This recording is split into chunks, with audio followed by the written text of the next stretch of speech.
The next chapter of Artemis is officially here. This week, NASA shared major updates on next year's Artemis III mission and announced the 4 astronauts who will fly it. Here's what to know about our next big step towards returning to the moon in your NASA Minute.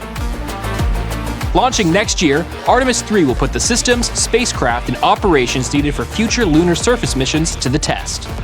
The mission will help NASA validate critical technologies and reduce risk before astronauts return to the surface of the moon in 2028.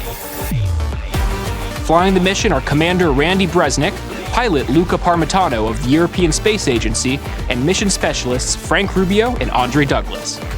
Together, they bring decades of experience in military aviation, spaceflight, and engineering to one of the most ambitious missions NASA has ever undertaken. The crew will launch aboard the Orion spacecraft into low Earth orbit, where across a roughly 2-week mission, they'll dock with both of the lunar lander systems being developed by Blue Origin and SpaceX.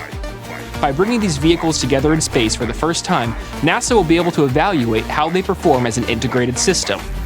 This will allow us to see how the spacecraft perform together and test critical capabilities, including rendezvous, docking, crew operations, and spacecraft interoperability, testing that close to Earth before committing crews to missions farther from home. And liftoff!